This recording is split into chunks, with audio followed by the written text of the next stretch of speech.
This is a Glassbox Media podcast.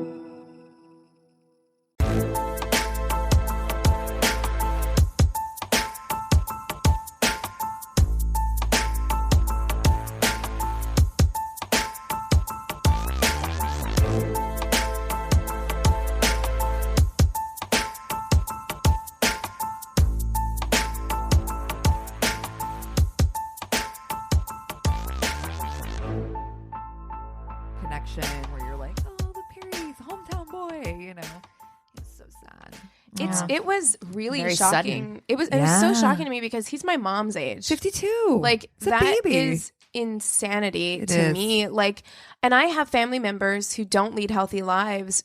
Several of them who have had strokes, and not to say you ever fully recover, but like they're fine for the most part. Yeah. So So for him sad. to suffer a stroke and die within 3 days is like so sad. Oh, it's heartbreaking. It was so sad too, seeing like, I mean, how people who really knew him were so affected too. Like, just, you know, that he was such a good guy. You know what I mean? Yeah, Like, I mean, and they were literally always just sad. getting ready to do a 90210 reunion. I don't think he was supposed to be part of it though. Was Is he from what I not? heard, because he was busy with Riverdale, so he was currently on Riverdale and was currently like, I mean, Yeah, that's right. I yeah. mean, So I don't think that he was going to be part of that reboot.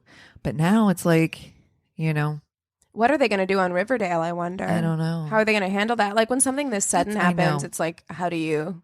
Yeah. That'll I don't know. I don't watch Riverdale anymore. I don't watch it either. I watched it in like the beginning, like the very first like few episodes, and I was like, What is this it? is fine. What is it? But I didn't.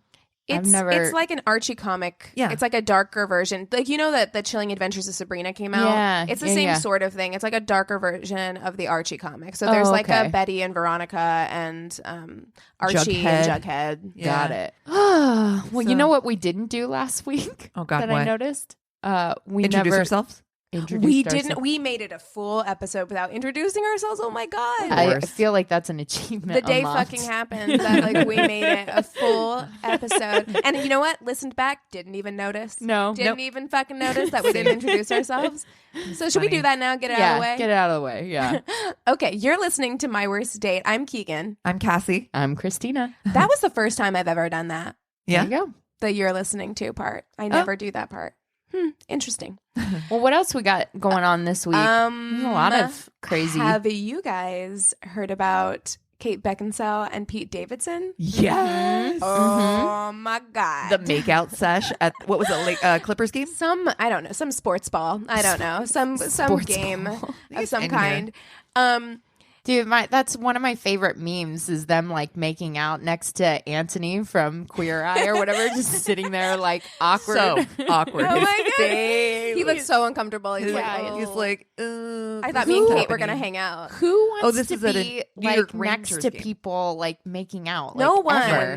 No It's one. awkward. It's so awkward. I also thought it was funny because I don't know what comedian it is, so I apologize in advance for not giving you credit for this. But there was a tweet that I saw that was like, it was back when Pete Davidson was still dating Ariana Grande, and it was like, Pete Davidson is dating Ariana Grande, Colin Jost is dating Scarlett Johansson, and meanwhile, all female comedians are trying to get this pile of dirty sweaters to commit to them. Because like, so what the fuck is that? Like, true. female Yes. comedians don't like have that kind of pool. yeah. Like, they're not pulling like hot bitches. Like, what's up? yeah. It's messed up. Give funny women some hot guys. Come on. Yeah. Well, you know what though? Have you met my friend Christina? Oh shit, what's her name? Pregnant. Amy Schumer. Amy Schumer. Her husband's pretty good looking. Yeah. He's pretty good looking. He's no Ariana Grande. No Kate Well, Beckinsale. True. Yeah. You know, Yeah. Yeah. I mean, that's he is hot. That's and, full You ups. know, but. Yeah. full ups. Yeah. And I'm Top just like, rung. Pete Davidson must have that big dick energy because he Jesus. is just slaying it Yeah, he left is. and right. Damn. It's- I don't get it. I don't I either. get it. Like, I think he's cute, Ugh. but I mean, That's what we should do. Our fuck, marry, kill is SNL guys. SNL guys, Ooh. Yeah. I'd be fine with that. Yeah. Yeah. Okay. Okay. We'll think on it. Well, yeah, I think it has to be Pete and Colin for sure, and Oh, then yeah. we'll find someone else. But no, I mean, I get it. Like, I get it to some degree because I think that he's like charming, but he must be his personality and confidence in person must be just like through the fucking roof. Yeah. Right? Yeah. Like he's got to be just like the most charming person. I don't get it. I don't see it. Bill Hader's mine. Oh yeah, he's a good one. He was fucking. Did you watch the John Mulaney episode of yes. SNL? And he was How on it. much So did you want funny. a Stefan? By the Oh my way, God, you were so here funny. watching it with us. That's Yeah. right. Yeah. So yes, Yeah. you did. We all were like, "Where? I hope there's Oh a my Stefan. god! I hope Oh there's my a god! Stefan." The what's that name sketch had me like laughing so fucking hard. Yes. Like Bill Hader is so funny. Yeah. Like he's so funny. So funny. His eyes is like so. God. I mean, we could do 2 fuck, marry, kills. We could do past cast and present cast. If we Ooh, I like that. want to do that? Yeah. yeah. Past cast is deep though. I mean, That's that's a lot of deep dive. seasons, but Yeah. we can each pick one from Yeah. past cast. There you present go. cast. Well, All right. Okay. Done. Cool. Done. It's done. It's done. decided. Easy done. We've decided. Yes. But yeah, the whole Pete Davidson, Kate Beckinsale thing, I thought was, I mean, good for her. Like, good for him. Good for both of them. Yeah. Yeah. Whatever. Because she's fucking gorgeous. Look, whatever floats your boat. Yeah. She's so pretty. I mean, I don't get it. If I look like Kate Beckinsale, I wouldn't be going after that. I'll tell you that. Well, I don't know. But what, like you said, he's probably got that really, big really, dick really energy. good in bed. I would never find out because I don't think I would ever get there. I'm going to say it. I'd be willing to find out. yeah. I would be willing to find out and report back. Okay. All right. Okay, cool. Cool. Keegan, You're like, your assignment. There you go. Yeah. Yeah. I'll lay myself down for that. You're like, I volunteer as tribute. Yeah. Wouldn't be my number one choice, but yeah, I'd let it happen. There you go. Let it happen makes it sound like you're just going to lay there like, Pillow with a frown princess. on your face. Yeah. I'm not going to enjoy this, but Yeah, this is for science. It's research. I'm laying here for science. That's right. Oh my God. So I have a story. I actually was just reading my People because I just got it this weekend and that's what I do. I'm like addicted to People Mag. But there's a cute story in here about this girl. She was her mom had decided to use a sperm donor to get pregnant and she was like around 11 years old and she was like, I always knew my grandmother's side of the family and like I knew this past, but I always wanted to know like about my father, what that contribution was. And so her mom or her grandmother bought her a 23andMe kit. And so she did it. And then on the 23andMe site, she was like, oh, this person's a 50% match. Like basically this is your dad. And her dad was like, they found him through this 23andMe, which is fucking cool. Well, they all met and, she meets him and her mom meets him. Her mom falls in love with him and they are together. So she fell in love with her sperm donor after the fact. Is that the cutest story you've ever heard? That is it's so sweet. So cute. That outcome that's a romantic comedy outcome. It is. Like that's a romantic comedy waiting to happen. Lifetime just signed the rights to that story. Yeah, it's they did. happening. Immediately. What would the title of that movie be? Oh, good one. I'm bad at this. Fell I'm bad in at love this with kind my of game. sperm donor. Let's see. Oh, I'm gonna have to. I think thought that on was your title. I was like, that sounds like Lifetime. Like, I fell in love with my sperm donor. They just right to the point. Exactly. Come and go. Oh, you know that's where you guys are from. Is that a gas? No, is but that it a gas is. station where you guys No, are from? but it is where I was this week, and I was like, that is the fucking most unfortunate. Springfield has a Come and ton of come and goes. I hate and that. It's KUM and go. You made a choice. That was a God. decision. Why? Oh my God. Can I tell you KUM. that's literally my least favorite The thing worst. in the entire Come. world. Well, no, I have no problem with that, but Go. is replacing C's with K's. Yes. It makes me crazy. Yeah. Ugh, I don't know why. I just look at it and it makes me angry instantaneously. And not that you would want to do this, but I was listening and I haven't mentioned them in a while. So if you've been playing My Worst Date Bingo, you've been missing this one for a few weeks. But I listened to the Behind Daily the Bastards episode. I was wrong. I thought it would be Daily Zeitgeist. Could have been either one. Could have been. I listened to the Behind the Bastards episode on the Ku Klux Klan, and I will say, listen, it's the most horrifying thing, of course. Right. The history of the Ku Klux Klan. But he reads their literature, and it is the most bananas thing you've ever read because they do that. Every single C is replaced with a K. Oh, God. And there were like gross. Ku Klux Klan camps. Like, Oh, no.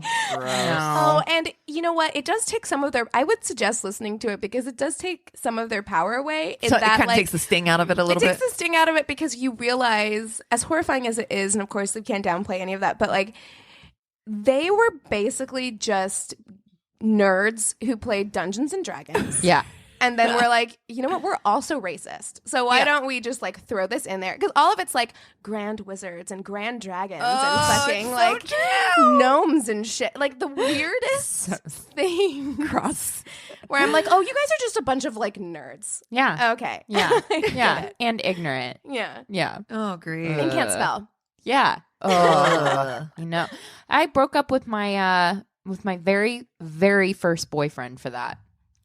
I think his name For being part of the KKK or Well, spelling no. things I with was spelling like- things wrong. Oh, I was like, what? I know. That's I'm like, a this good is a story reason. you need to tell. his name was Ian, and we were dating for like 2 seconds in like, I don't know, like 7th grade.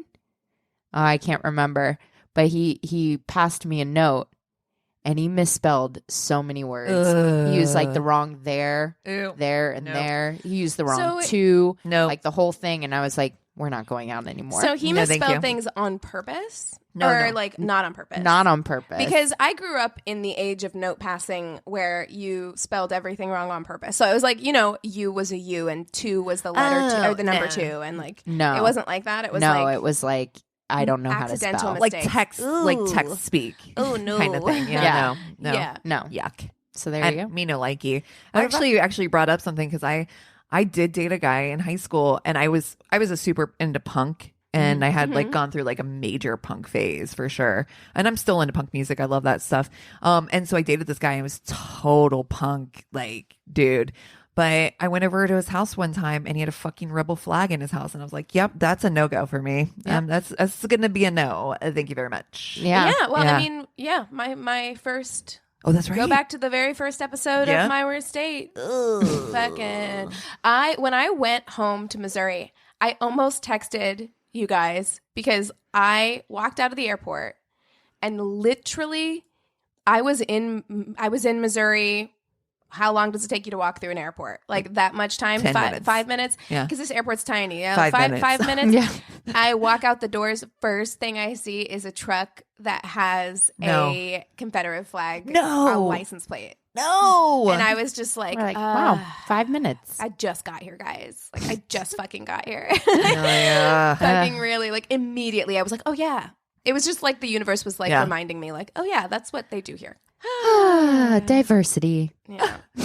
All right, you guys ready for Fuck, Marry, Kills? Yes. Before we do our Fuck, Marry, Kill, I Okay. just wanted to say, because I saw that Christina liked it on my Facebook page, a friend of mine from home Uh-huh. posted this, who listens to the show, she posted this thing on my page that was like, my mom loves Rami Malek because Yes. because he looks like my dog, and it's like a Boston Terrier, And then it was like bug eyes. update with like him with his Oscar. and his eyes are like so wide, and then there's a picture of the Boston Terrier with like an Oscar in Yeah. front of it, and I'm like, oh my god, that There just is looks a just resemblance. like- Yeah. Legit. I was Oh like, my I God. can't unsee Oh, that. That's man. that That's is so what he looks funny. like. I just had to bring that up because that's another one that I know people don't get either. Like, Yeah. but I Yeah. also think maybe I just like awkward dudes because like I also Yeah. think But I that don't know. Rami Malek is cute. I don't know. Dude, and everybody's got their type because I mean, I have a huge crush on like John Mulaney. Oh, Well, yeah, duh. That's not a weird. Yeah, that's not a hot weird. take. He's fucking hot as hell. Yeah? You guys think so? Yes. Oh, okay. Yeah, good. I mean he's Dude. not hunky, but I think a lot of women Oh, find I him think like I he think is he's super attractive. pretty hot. Super hot. Yeah. Oh, I think he is super hot. He's got just enough nerd, just enough smoking hot. Like And he's to smart. to me, he's a 10. Yeah. Like he would intimidate the shit out of me. Because he's so smart and he's And so good-looking. funny. I saw him and live. he's good looking. I saw him live like last year or the year before. Also, you just have this thing like he's probably smarter than you. You'd be so Oh, he's- intimidated. He's 100%. Seeing Oh. him live was like the weirdest thing. It was so good. Mm-hmm. And we sat pretty close to him. And as like someone who performs and has performed for a long time, I don't know how he did it. Like he went nonstop.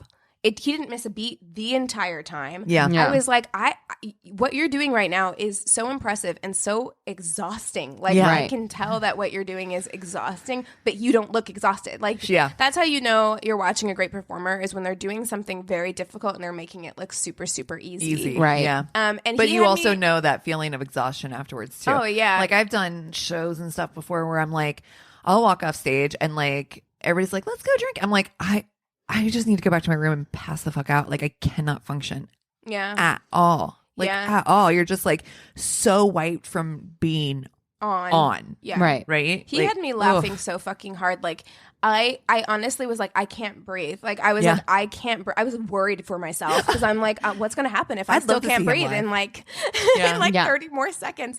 But yeah, he's also one of those that makes me wonder, like, how much more of my brain could I engage if I just stopped drinking? Because, you know, like he doesn't drink. Right. Oh, shit. Like, I wonder if as I we could, sit here with wine at like what, 11 a.m. I know. It's so funny because I think that's kind of like one of those things, those little perks about living in LA. Like Chris, I texted Chris the other day because I really wanted to go see How Did This Get Made live, but the tickets were sold out, and I saw that Patton Oswalt was gonna be doing a live performance, and so I sent it to Chris. I'm like, I'll be out of town, but I was like, check with like one of your buddies and whatever. He's like, oh, that's, you know, I'm like, this is the perks of living here though. Like you get to go see like shows like this for $30 at the fucking Largo, and you know, that's the fun of it, you know. Yeah. So fuck, marry, kill. All right, we got to think of our person, right? Well, okay, so let's do the new cast first for Saturday Night Live. Okay. Since apparently these men can pull whatever they want. Yeah. So you got Colin Jost. Yeah, Colin Jost. Jost. Pete Davidson. Yeah. And who should our third be? Michael Che. Okay. Yeah. I like Michael Che. Sure. Yeah. Oh my Michael God. Che is funny. Oh, that's hard. His stand-up. Have you guys seen? Did you watch his stand-up? It's amazing. Hilarious. Wait, is he the one that does the "It's Mine's is now"? Yeah. Is that him? Yes. Brooklyn is mine's now. That's so funny. Yeah. Oh my God, this one's hard. This one's I have hard. my answer though. You go first. Okay. I'm gonna fuck Colin Jost. Jost? Sure. Yeah. Yeah. He's cute. Yeah. I don't know. There's something. I think he's hot. Yeah. I actually think he's hot. I think he's really so hot. But there's just something about him where I'm like, I don't think I would fall in love with him. I think I'm interested in fucking him, but I can't figure out like why. I think he would like, actually you. Yeah, in life. there's Like, just something like really, I don't know, dismissive about his personality. Well, here's the thing about, he seems very, and I know he's not, because him and Pete Davidson are from the same place. They're from the same area, because they make that a joke on the show all the time. Fun. Staten Island. They're from like Staten Island, but or something like that. One of the islands. But Colin Jost has a very Connecticut vibe. Yes. Do you know what I mean? Yeah. Like, I feel like he plays golf. I feel like he ties scarves around his shoulders. Right. He just doesn't seem fun. I feel like he probably looks good in pastels. Yeah. Oh no. You know, he's hot and he seems very smart. Right. But I feel like he would doesn't seem Pastels. fun. mansplain shit to me. I don't Yeah. get that. Yeah. Definitely gonna marry Michael Che. Yeah. He seems fun. Yeah.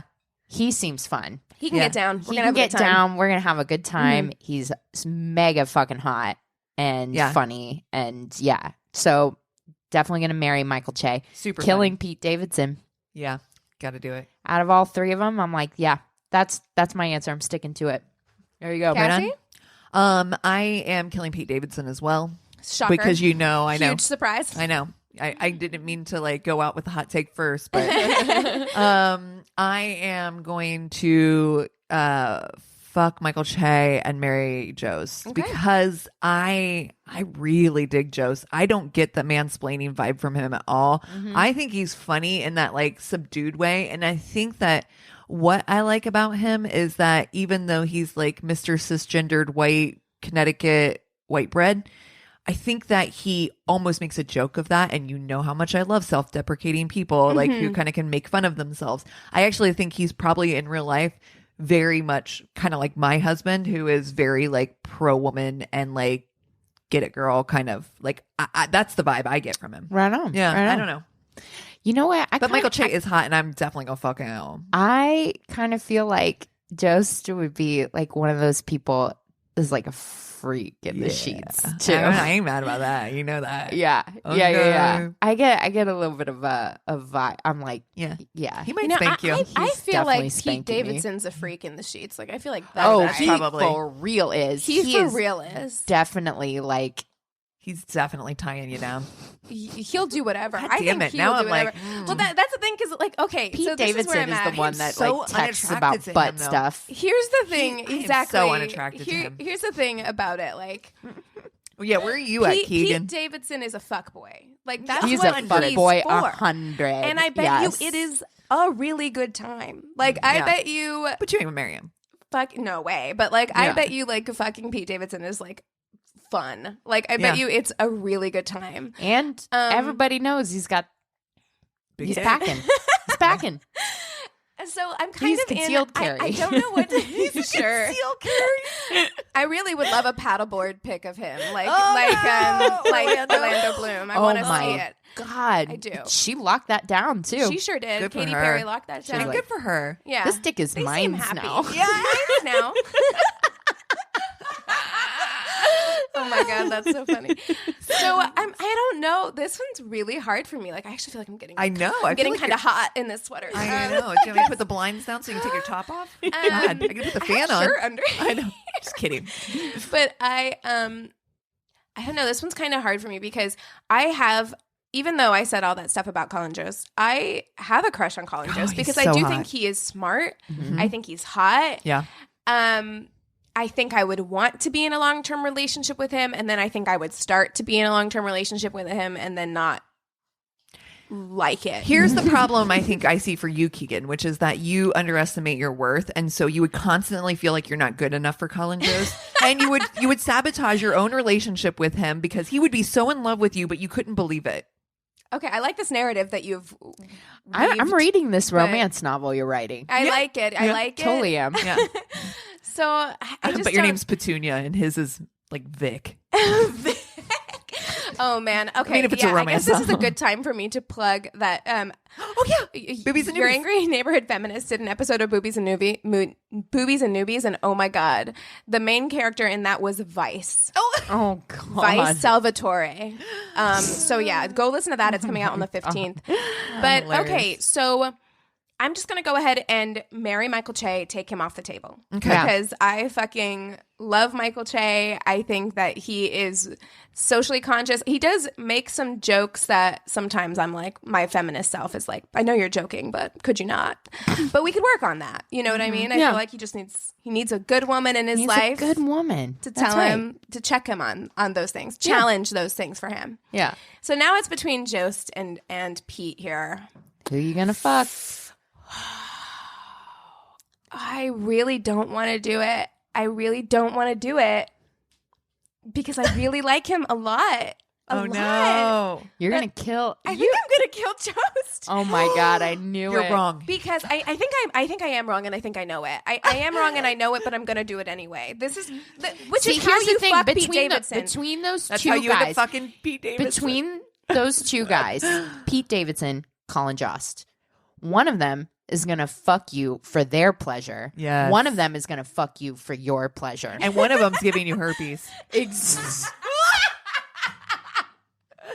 Colin Jost is making sure that you come. And he also is Pete not giving you Davidson herpes. could Okay. give you Okay. could give no Okay, fucks you're at all. right. He's getting, Yeah. you know what I mean? You're right. You are right because, like, listen, that is Pete this is Davidson, why you're gonna have to work this to is get why yours. I shouldn't be single is because I'm gonna make these kinds of These mistakes. horrible decisions. This is what I'm here This for. is what friends are for. Mistakes that I know are mistakes. Like I'm walking into that. Like if you fuck Pete Davidson, like there is part of you that knows like this is a mistake. You're gonna get Yeah. herpes. This Yeah. is bad, This is and bad. I feel bad about it. But Yeah. I'm gonna do Pete it anyway. Davidson forgot to bring condoms. In quote.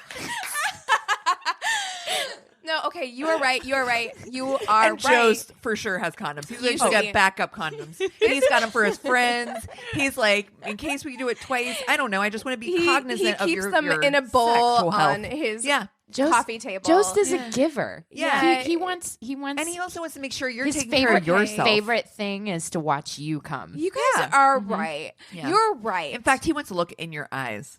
As you come. I don't like that. I don't. I actually just ruined I don't it for like that. myself. I don't like I that at all. Now My you're face- changing your. I know. My face immediately That's was like, why that's I'm gross. shocked. I know you're not attracted to Pete Davidson, but if you were gonna get down and dirty, It's you true. don't want to be I with would get Josh. dirty. Is Pete Josh is Davidson gonna run has you a this- fucking bubble And bath. let's be honest, I brought my own Davidson fucking is- condoms. I don't need Joe's condoms. Pete Davidson has a sex swing. Like he's Yes, the he one does. who's got Yes, like he that does. shit going on. He got a cat of nine tails.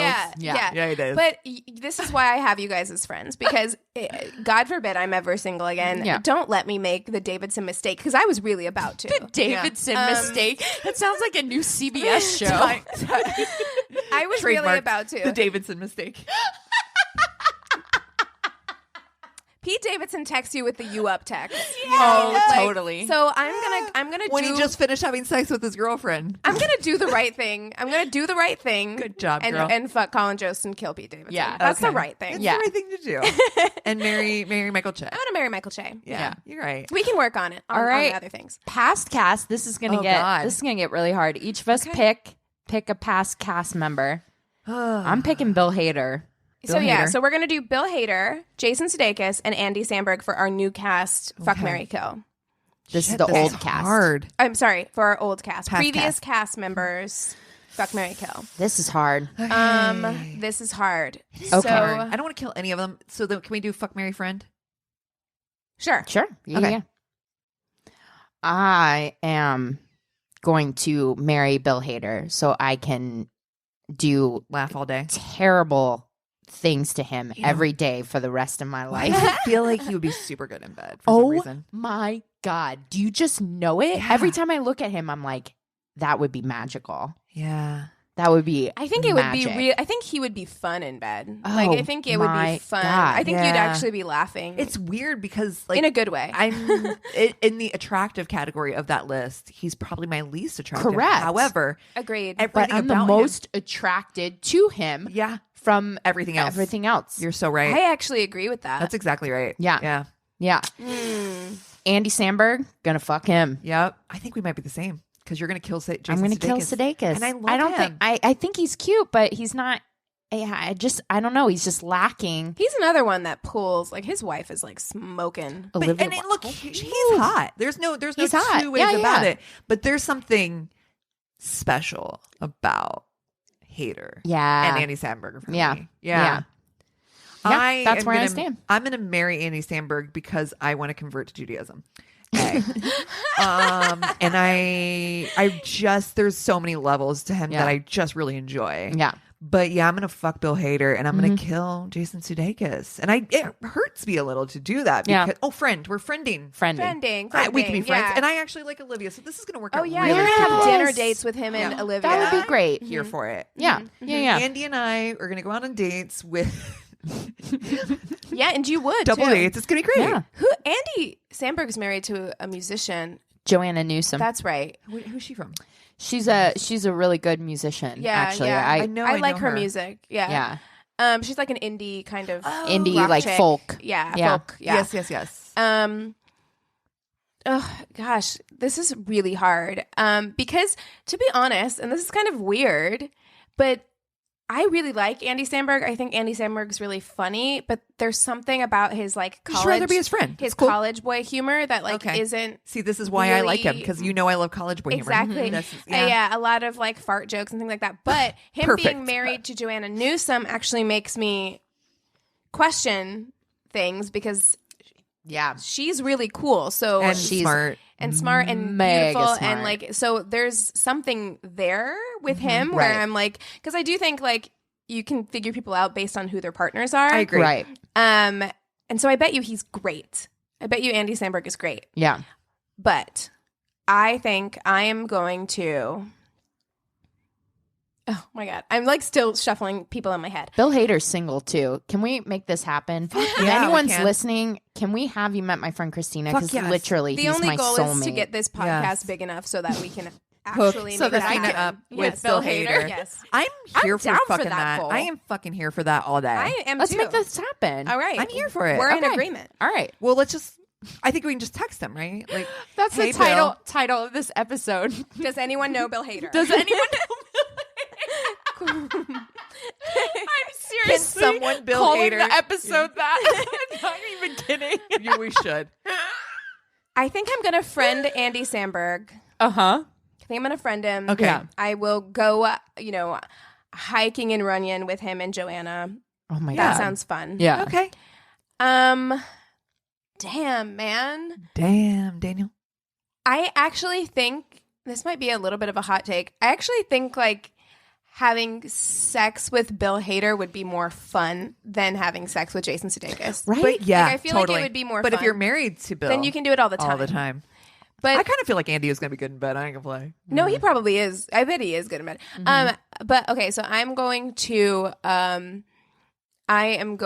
fuck Bill Hader and marry Jason Sudeikis. Okay. Okay. All All right. right. There we go. I don't know how I feel about either of my decisions today, but I there don't they know are how on the I table. feel about either of you being with my next husband. That's cool. But Listen, if it's before you're in married, the, we'll in the just words wipe of my that own slate clean. husband, cool.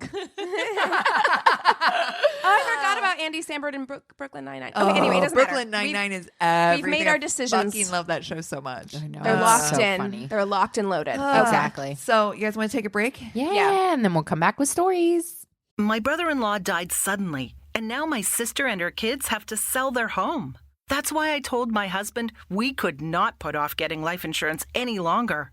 An agent offered us a 10-year, $500,000 policy for nearly $50 a month. Then we called SelectQuote. SelectQuote found us identical coverage for only $19 a month, a savings of $369 a year. Whether you need a $500,000 policy or a $5 million policy, SelectQuote could save you more than 50% on term life insurance. For your free quote, go to SelectQuote.com. SelectQuote.com. That's SelectQuote.com. SelectQuote. We shop, you save. Full details on example policies at SelectQuote.com/commercials. And we're back. So we wanted to acknowledge really quickly that on our last episode, we know we did not bleep out the name Sarah Hoyt in my story. I did speak to her and she said that that was totally fine. We actually had a interaction where I said, hopefully the other Sarah Hoyt who that dude was looking for, heard our story, Or maybe one of her friends. Unlikely, but you know, possible. Or maybe one of her friends, maybe putting it out there in kind of a wider network is actually good, so that if she does hear it, she can be aware that this thing is happening potentially. Yeah, because we kind of like joked about how scary it was, but it's not a joke when you think about that story that somebody like put on a fake identity to try to lure out somebody. Right. Is really messed up. So we really do hope that somehow maybe this reaches the real Sarah Hoyt. Well, not that the Can other the real Sarah the Hoyt other please stand up? Yes, Sarah the Hoyt. other Sarah Hoyt. Yeah. Yeah. So yeah, we just wanted to acknowledge that really quickly because we talked about bleeping it out and then we Right. didn't. And I know. I can't believe I missed one. I was like, can't. But it ended up being totally fine. I Yeah. spoke with her and she was okay with it. We were ready to pull the episode and re-edit it and re-upload it, but she actually said, that it was totally okay. So Yeah. So, Well, let's get into stories. Okay, Keegan, so- you're up. yes, Oh, I that's right. have the Crazy in Love this week. So this is an email we got. I was planning to move out to NYC, and a newish friend who wanted to take me on a date asked to take me out to any place I ever really wanted to see in NYC. At the time, I had my sights set on this speakeasy-esque bar. He told me a few times to really make sure to dress up, which was kind of an insult because I'm extra as fuck as it is. Girl, hear you. same. Yeah. I was legit debating on whether or not I should wear fake eyelashes tonight. I'm like, scale it back to my friend's dinner, like birthday dinner. Maybe you should. She's maybe you coming don't with need fake to. eyelashes. Yeah. Yeah. So she says, I'm extra as fuck as it is. Come on, bro. I showed up in a dress that looks like a vintage Barbie dress. Also, like, don't tell that. Don't Like, all you need don't to do tell me 'cause to be like, yeah. we've be like, discussed being under or overdressed. That sucks. So all you need to do is say, if I'm not aware, like, What's the occasion? What's What the are we occasion? doing? Yeah. Exactly. Yeah. And let me take it from there. Thank you very much. yeah. I showed up in a dress that looks like a vintage Barbie dress. Black lace and mermaid style with a vintage mink stole and black Ooh. mules. Nice. Girl wins. She is extra. I love it. I Yes. love it. I Here love for it. We started the night at a lovely cocktail bar, on to dinner where we were told they had reserved a special table just for us and the place shit. was packed. This is a nice date. I know. No doubt. There was a live jazz band and burlesque. What? This sounds amazing. I know. Wow. We were as close to both of those things as you can get, which was actually pretty sweet / romantic. In the middle of the song / dinner, he tells me he's quitting his job of being an art director to open up an accordion shop. ... I get up and use the restroom, and when I return, there is a pair of red sequined nipple tassels greeting me at my seat. To which my date said, "Oh, hey, I bought these for you." Time out. Time the fuck out. Okay, took a turn there was so fast. So fast. First of Whoa. all, Hold on. big demand for accordions that I'm not aware of. Enough to necessitate an entire shop. Career change into accordion. an art director to accordion shop Shop. owner. Yeah. Owner. Career. I mean, pivot. I'm all for like find your bliss, Follow your and dreams. Yeah. shit, but it seems misguided. But you know what? I'd be willing to overlook that. I'd be like, show me your business plan. Do you have like an actual plan? Cool, Yeah. cool. I'm okay with that. Yeah. The red nipple tassels is where Yeah. I'm sorry. Yeah. I'm sorry. I mean, I'm down for playing dress up in the privacy of our own home. Like, I don't know I'll you don like a that, nurse's outfit or whatever, and we'll play doctor. But I mean, Is this a we're first out in date? public. Is this a first date too? Yes. Wow. Like I That's think bold. they That's knew forward. That's they very knew each forward. other. Okay. A newish friend Oh, who lived in NYC wanted to take her on a date. Yeah. That's So, but still- is their first date? You're in public, and what was that? The It's one forward. where like the guy showed up on a first date with like panties? a thong. Yeah. I just think this kind of gift Yep. is not. You need to know the person a little It's bit not better. appropriate. Yeah. Because It's not a first date. whatever you do in the bedroom is great. Like I have some pasties in my Right. my Play box, toy box, sure in my toy box. But yeah, and that- it's like that's once you've gotten there, open the Yeah. toy box once you've actually been in the Yeah. sandbox. But Yeah. like beforehand, it's like yeah. And Bro, what a it's weird forward. move to wait for her to go to. Like, so she got up to go to the bathroom. He's like rifling through a bag. To What, did he pull have out them in these his pasties. pocket? Yeah, where were they? You didn't Where- probably Did didn't have they a buy- shoulder bag. I had this like impression that he bought them there. I mean, he could have. It's a burlesque place. Oh, Yeah. maybe. I don't know. I don't know. Okay, so, So extra. anyway, he says, "Oh, hey, I bought these for you." I replied, "What do you think I'm going to do with these things? I don't even have adhesive and I don't do burlesque." I just laughed it off. As dinner, I love that her first thought was like, I don't have adhesive for these. Yeah. What am I going to do with this? I love that. It's like where her mind went first.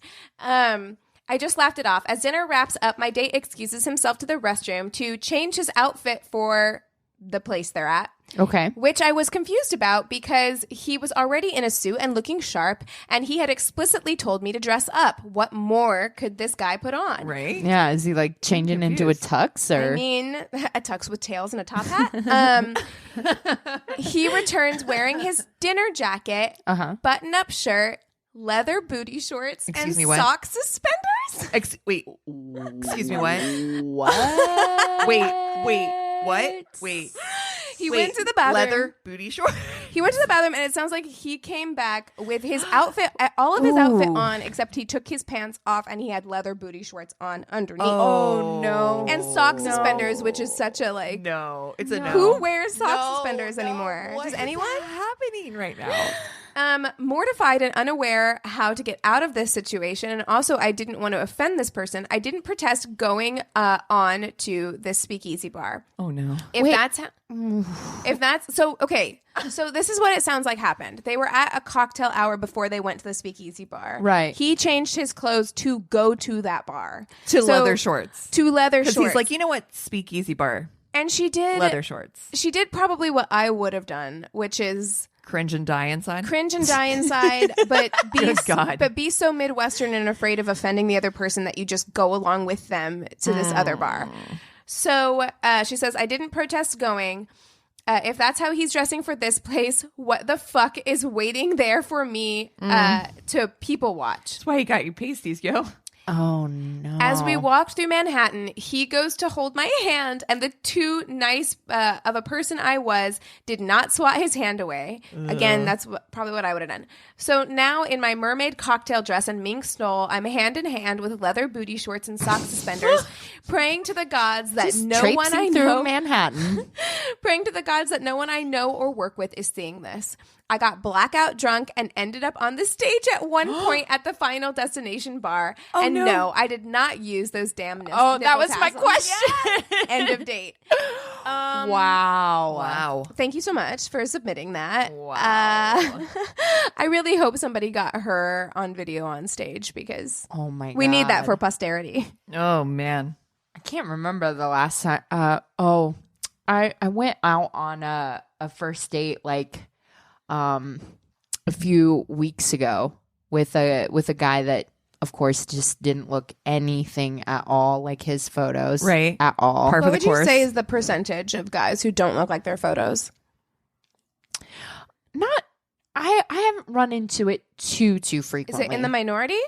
It is in the minority. Okay, that's good. But it's happened. I mean, I've gone on however many first dates I've gone on. I would say like 1 out of 5. Okay. That's not bad. Okay. Yeah. Cool. So And like a generally, 20%. generally it's something like, it's like, oh, okay, like you've put on like a few pounds, not a big deal. Relatable. Or now you have a beard and you don't. Sure. You didn't in your photos or whatever. It's not like that big of a deal. This one was egregious. Oh, God. And it was You're like, are those your pictures at all? yeah, Right. you're a different person. This is not the same. You're but- catfishing me. Yeah. But it was one of those that he's just like a very loud, like boisterous kind of person too. And I'm like, that makes me Cringe. Yeah. Where it's the kind of the first time where I encountered something like that, where we're like just even like walking to the bar, like I was like kind of embarrassed, like 'cause I'm just People like, who I'm are not with on them. all the time turn me on. Like I can't be with somebody who's like on all the time. A lot of comedians are like that, and I Right. love comedians, but like a lot of them are like that where they can't turn it off. yeah, And I'm like, I'm fucking tired, dude. I'm Right. not trying to like be this loud attention all the time. I like, know. kind of thing. Yeah. I mean, it's not leather booty shorts No, down it the is street, not. Oh, but thank God. it's like the personality equivalent of leather booty shorts. At least if she had to experience leather booty shorts walking down the street, at least it was in Manhattan. Yes. Because It's a It lot was- more forgiving than they like probably didn't even look twice. at Tulsa, her. Oklahoma. or Yeah, something. they were like, "That's fine, Tesla." Yeah, they were like, "That's fine." You said Tesla, and nobody's gonna get that joke. No, I'm so sorry. I realized that after I said it. I was like, no one else is going to understand that explain joke. it. I'll explain it. So Anthony and I went to a Katy Perry, Tegan and Sarah concert. We went for Tegan and Sarah, but Katy Perry. Yeah. So we went in Vegas. We leave the place, and someone was selling, because we're cheap as fuck, like someone was selling like bootleg shirts outside. You know, inside the shirts are like $25. Right. Outside They're on the $5. street, they're like, yeah, 10 or whatever. So we both bought one, and then we were like walking back to the hotel, and we were like looking at it, and on the back it says Tulsa, Oklahoma. It has the show dates. Tesla. And it says Tulsa, Oklahoma on it. And I was like, oh, That's why they that's so what you cheap. get when you get a $10 show shirt. Tulsa, Oklahoma. Yeah. There we go. That's so funny. Cass, you want to go? Oh, sure. So this comes from an email, and she says, "Hey, ladies, this one's long, but I was thinking about my worst series of dates relationships from a few years ago and realized just how crazy and terrible that shit was, so I had to share." Nice. It all started in January 2016, my first winter in Nashville. I had just moved there for work in August of 2015. I met a guy in Plenty of Fish. So terrible. One snowy weekend, I was supposed to go home to Texas to see my family that weekend, but my flight had been canceled because of the weather. So I was feeling a little down. After talking with this guy for 2 days via text and phone call almost nonstop, I decided to invite him over for a homemade dinner one night. She puts in quotations, "I know, bad idea. I'm lucky to be alive." Yes. In parentheses, yeah. Yeah. He arrived at my front door and even more handsome in pictures than he was, or more handsome in person than he was in pictures. Red flag. Oh, no, that's a good thing. After we just talked about this. Never It is a good happens. thing. Is that Yeah. they're more attractive than their photos? That's literally It never is a happened. good thing. And as someone who I think doesn't always like photograph super well, like I can get Oh my that God. to some extent. Who are you talking about? Because it's for sure fucking not you. Thank you so much. Yeah. But I'd fuck people over all day because my pictures are way better than my real life. You and me both, girl. I Not so much. Real life, just as good. yeah. all right, never mind then. Yeah, It's fine, yeah. whatever. Just continue with your story. I am. Okay. We love it. we love you. We sit Thank down you. to eat, gets talking about our lives. He shares with me that he is a divorced bachelor and successful business owner. So to me, it seems like he's a full package. Yeah. I'm smitten from the start. I think I have just found the perfect man, and my life in Nashville is getting off to a great start. Boy, was I wrong. Uh-oh. Yeah. We proceed to date for 11 months. And did I experience some shit during that time? Oh, no. It started with him basically moving into my house within a month of us dating. In parentheses, yeah. Come to find out, he was living with another girl that he wanted to break up with and needed a place to go. Oh. No. Yeah. So she said, which I thought was weird, but he made me feel wonderful about the situation by telling me the story about how his grandparents, who had been married for 50 years, met on their first date and never left each other's side from that day forward. Love bomb. So romantic. Love bomb. bomb for sure. I thought so at the time, so I went with it. Fast forward to a couple months in, and we make a trip to Home Depot for him to get some stuff for work. While we were there, I decided to get some light bulbs for the house as a couple of them had burnt out and needed to be replaced. No biggie, or so I thought. As soon as we get in the car, he started yelling at me about how Home Depot is a man's store and how dare I embarrass him by buying something while he was with me.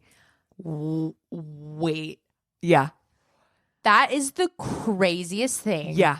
I have Ever. ever I don't heard. even know how to process that.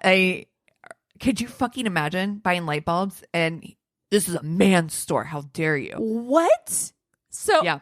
what? I'm then literally technically is he speechless. not allowed to like buy stuff at like Joann Fabrics? No, or whatever? probably not. Is it, are there like man stores and female stores? Wow. And Gendering stores? Yeah. That is is the weirdest fucking bananas. thing you could do. That is crazy. It like is bananas. that is so insane. That is so insane. So again, he made me feel better about the situation by almost immediately apologizing and saying he flew off the handle and shouldn't have ever said those things to me. So again, I went with it. You never should have thought those things. Yeah. Is the thing. Like, That's the and fucking I'm not problem. faulting her at all because No, this is no. what abusers do. Like, 100 and fucking it's such percent. an emotionally This is- abusive behavior. This is why when I read the story, I was like, we have to share it because this is exactly right. There's a pattern here. There's a pattern of bad behavior followed by apology, followed by bad behavior and apology. And that people love need to bombing see. at the beginning. Yeah. Like they bomb you, make you feel like you're the only one. But the thing is, like, the reason why you shouldn't ignore this is because, yes, he shouldn't have said those things, but those things shouldn't be going through his head, period. And the Yeah. fact that they are is problematic. Is for sure. means that that's what he really thinks deep down. Well, it's a to walk huge red out. flag. Yeah. So a few more months go by. Everything seems to be fine until I realize he's acting really weird when it comes to his car. One of the windows had been smashed by someone breaking into the car, and he refused to get it fixed. For his birthday, I decided I would surprise him by getting his window fixed. So I had Safe Auto come out to the house while he was out working and replace the broken window. When he got home that day, he flew off the handle, once again yelling at me, asking why the fuck I would do something like that without him knowing. And he kept asking if they had run the VIN number on the car. I thought it was so strange that he would be worried about that of all things. I reassured him that they didn't. And again, he calmed down, apologizing again for getting so worked up. Once again, I let it go. This guy's a fucking criminal. Yeah, he is. After about a month later, I ended up being hospitalized for a few days. While I was in the hospital, my dad came to Tennessee from Texas and stayed at my house. And my then boyfriend didn't feel comfortable staying there with him. Once I got out of the hospital and my dad went back home, my then boyfriend also came back to the house and stayed with me. That first night I was home, the doorbell rang at 2:30 in the morning. And just as I'm waking up trying to figure out what's going on, my then boyfriend is scrambling out of bed to go to the door. I finally woke up and realized what time it is, and I walk to the door. I look outside and there's a woman standing on my front yard yelling at my ex. I open the door to figure out what the hell is going on, and this woman starts yelling at me about how I need to find my own place and move out of his house. Ha! And stop mooching off him because he's been trying to break up with me and I won't leave. She says that he was supposed to come over to her house that night, but he never showed up. But she knew where he lived because she lived in the same neighborhood and saw his work van in the driveway. You would think this is the end of the story, but unfortunately it's not. It gets worse. Oh my God. How does it get any worse? This is so... He begs for my forgiveness and tells me that he just needed a place to stay while I was in the hospital, and whatever he did with her was meaningless. Shut and your just so he could face. sleep on her couch for a few nights. I give in and let him stay. Oh my God. After a couple weeks, this is 10 months into our relationship. I want to hug her so hard. I know. Because she's been gaslit. So hard. bad. Yeah. The whole car VIN thing keeps bothering me. So I started doing some sleuthing. Good for you, Good girl. I paid for a Carfax on the car, and when it came back, it said that the car had been reported stolen for a year. My God. He had stolen that car from someone he knew and left town and hadn't been caught. Once I figured that out, I couldn't stop my super sleuthing there. I had to see what else I could uncover, and I'm so glad I did. About an hour later, I came across mugshots, plural, of this man that he had been living in my house, and the criminal record had a different name than what I knew this man as. To top it off, he had 2 active warrants for his arrest for burglary charges and unpaid child support. Never once had he mentioned having a child. I was mortified.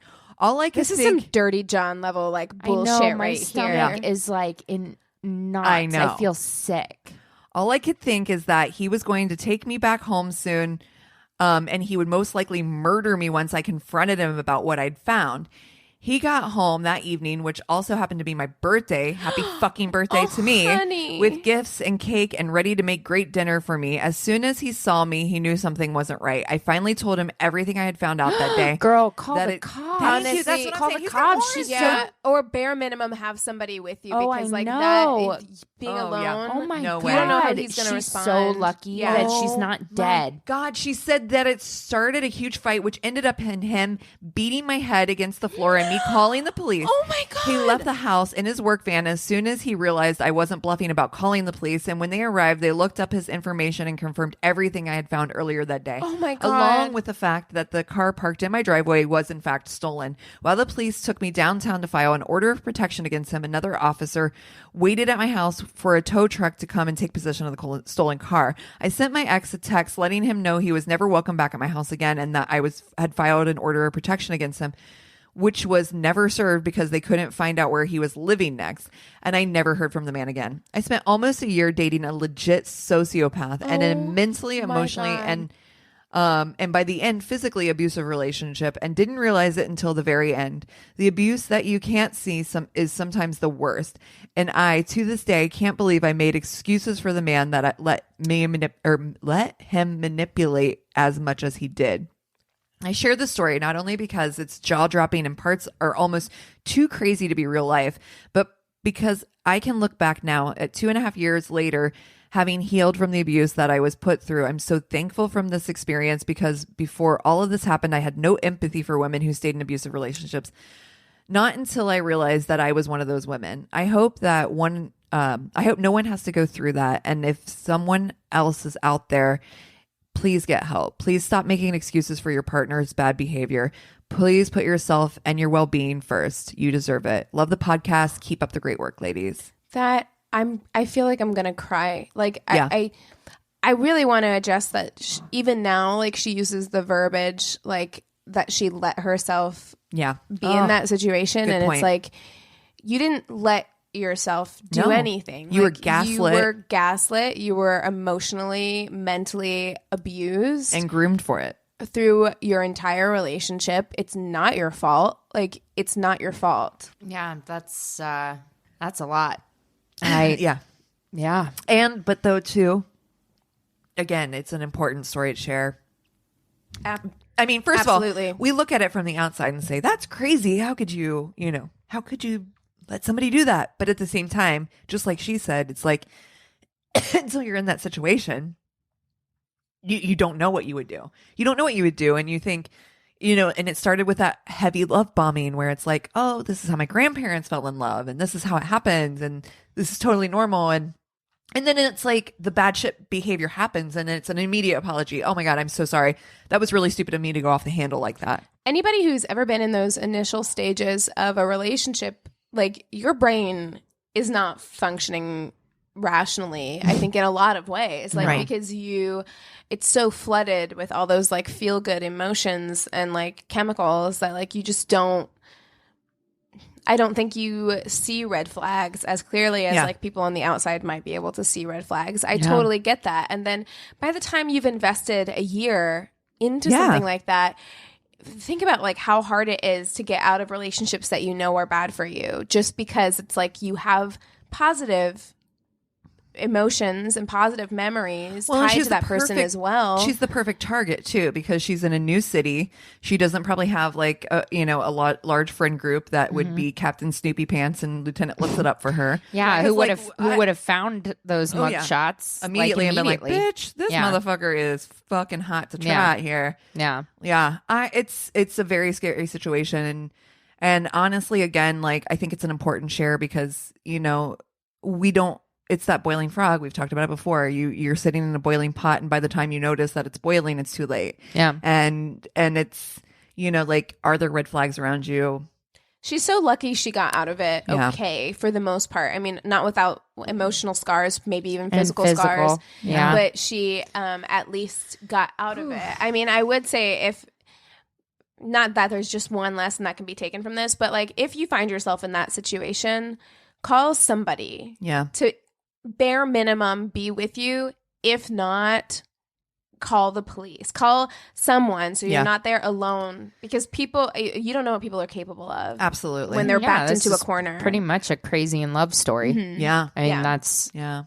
Well, thank you so much for sharing. I do think it's an important story, and that's exactly right. Like it needs to be, Yeah. Yeah. Bad relationships, Needs to be out there for sure. We're moving in a new direction, moving forward and moving beyond smoking. We are Altria, and our companies are leading the way in moving adult smokers away from cigarettes by taking action to transition millions toward potentially less harmful choices. As we move from being known as a tobacco company to being recognized as a tobacco harm reduction company, Altria is moving beyond smoking. Find out how at altria.com. Well, Follow that up. Christina, yeah, good luck. Sorry.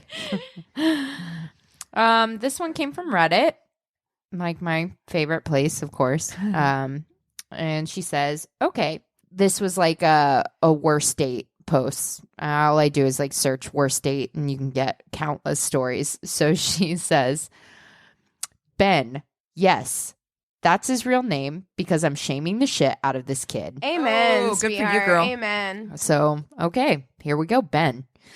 I hadn't met him, but my friend worked with him. So he set us up. I was hesitant because I had gotten out of a bad relationship which culminated in an ugly breakup a few months prior, and I wasn't really looking to date. But I'd also kind of isolated myself and ultimately figured meeting someone new and having a night out couldn't hurt. What we just talked about, man. You got to have friends in your life. That's right. Yep. She was famous last fucking words. Oh, no. So it's about a week before the date, and Ben calls me, asks a few basic questions, seems pretty normal, but a little awkward, which I guess is to be expected because he knows next to nothing about me. Asks about my favorite color and where I'd like to go eat, and just normal shit like that. Favorite color. Favorite color? Yeah. That's what I like to know before I date somebody. Excuse me, what's your favorite color? Oh, no, I don't date greens. Yeah. I tell him royal blue. Why? He says he was just wondering. Okay. I figured maybe he was going to bring a small, good to meet you, I hope this goes well, I'm trying to be friendly sort of gift. Oh, God. It's a thong. Royal blue thong. Oh, God. Cassie, when I read this, I thought of you. This is Oh, God. This is Oh, your God. worst date.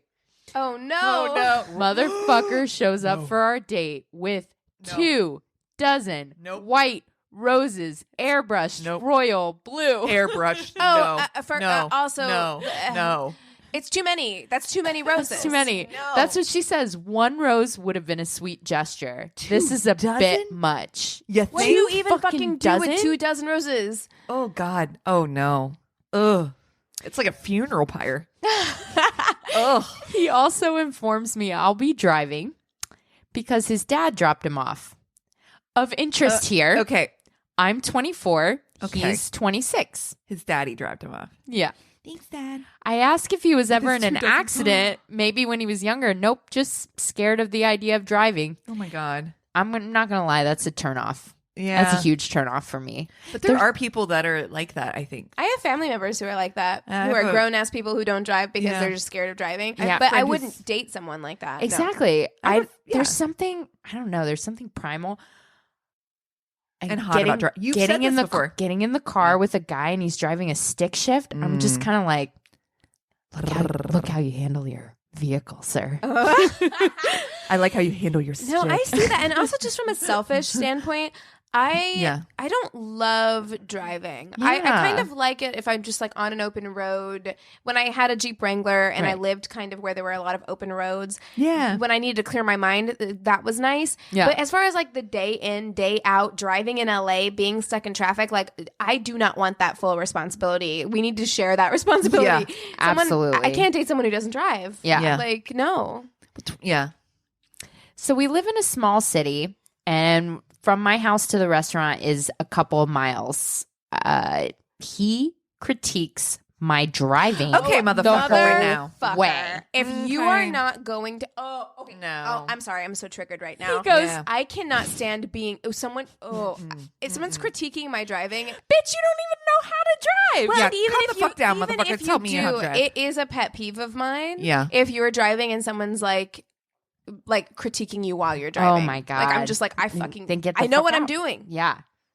He goes, wow, you drive closer to the left than my dad. Oh. You're half in the other lane. Be careful. Oh, my God. I have never, to this day, and I'm now middle-aged, been involved in an accident when I was driving. Knock on wood. We get We to all the did. restaurant. It's a regular Chinese buffet. One of the dishes is sweet and sour meatballs. The server comes over and asks how our meal is. Ben laughs, and when he does, he sounds like a station wagon full of asthmatic seals. What? I can't even imagine what that sounds like. Oh god, that's another turn off. A really bad laugh. A really bad, A loud, really awkward bad laugh. Oh, and I you know, hate my people laugh. can't help it. Your laugh is not bad. You do not sound like asthmatic No, seals. People can't help it, but some people legit laugh like that, Cassie.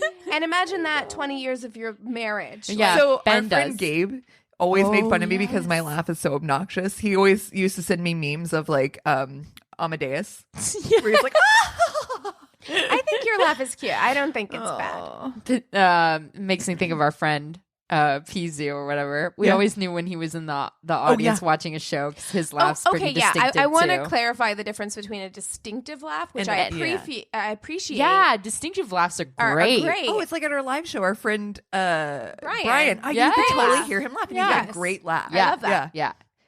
This is an annoying laugh. Freaking Ben. So anyways, he laughs and says, if I wanted meatballs, I'd have gone to the Italian place across the street. Fuck I don't me. like you. What have I done? I don't like this man. He starts peppering me with questions, all beginning with, if we start dating. Oh, God. If we start dating, how do you feel about spontaneity? If we start dating, how important is sex? Oh, no. He then tells me he's a virgin and has a tickle fetish.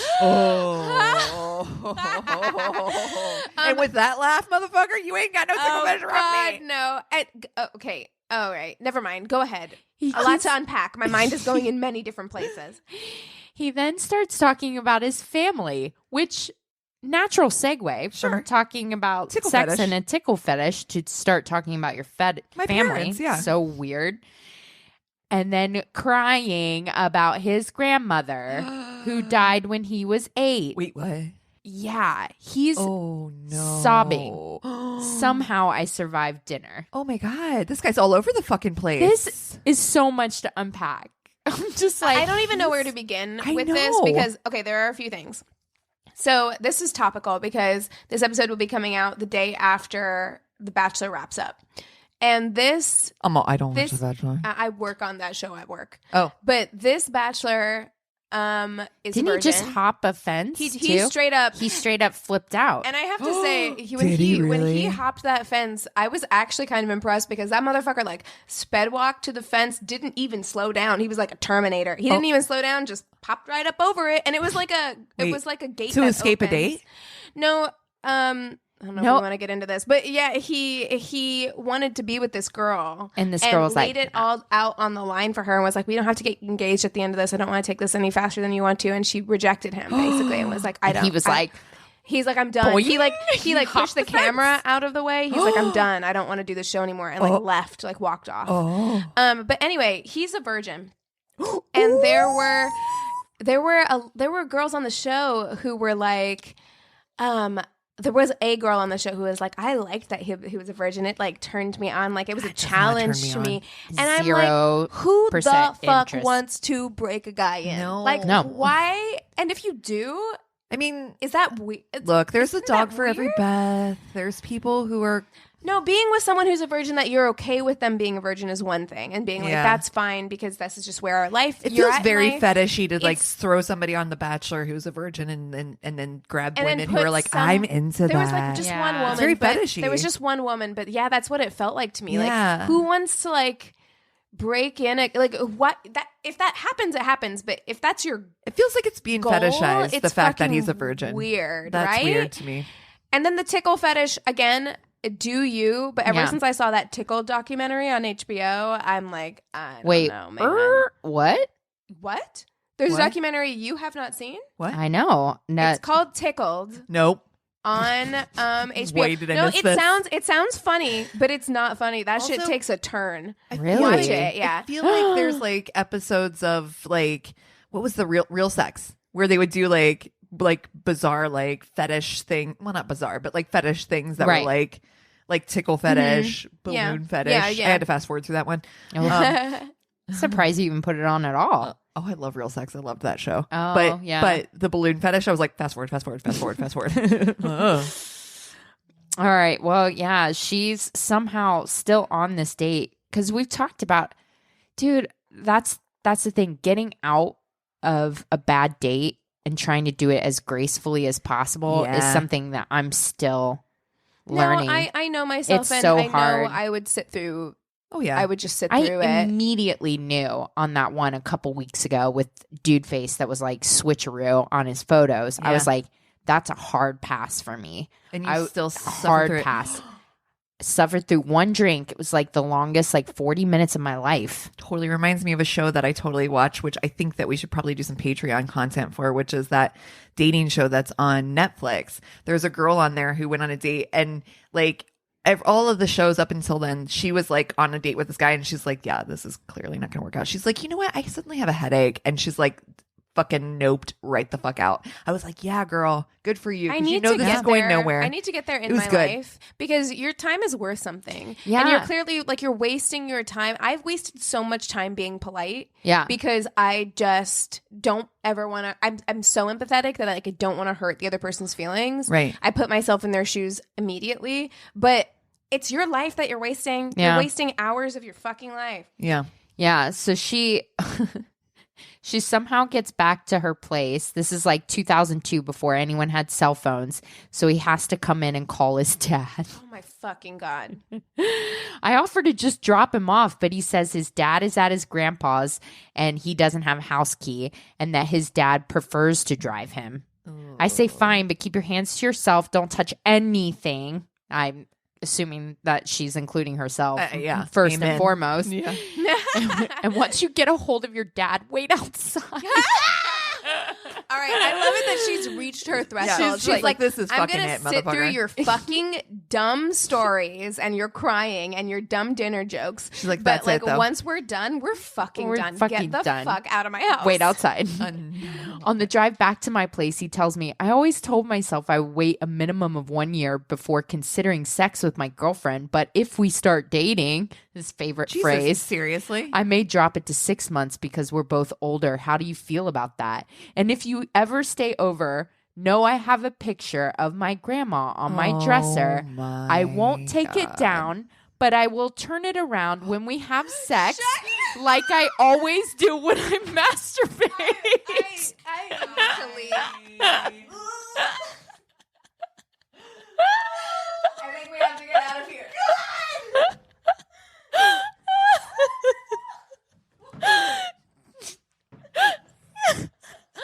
What in the fuck? Oh my god! Oh my god! Oh my god, Grandma! When she died when he was 8.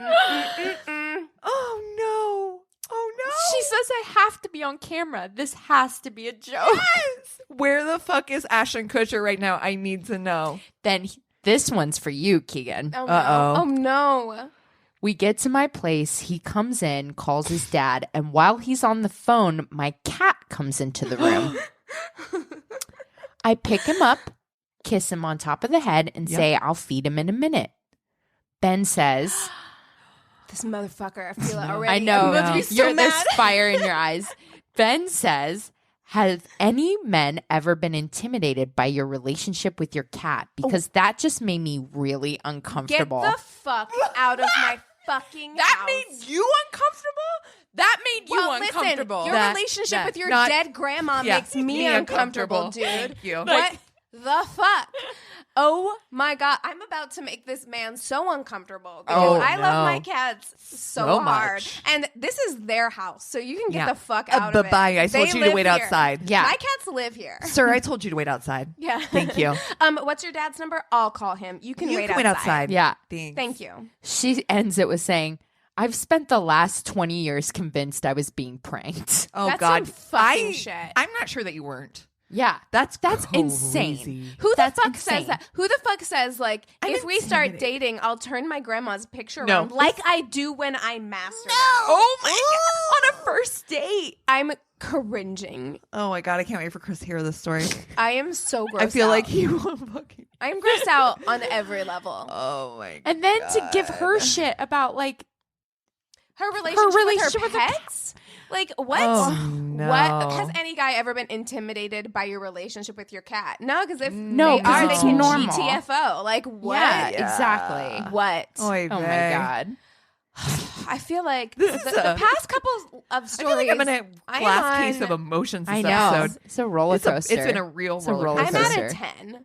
Yeah. I'm at a 10. I'm worried because you emotions-wise. have to do your I crazy do in have love a now. crazy in love.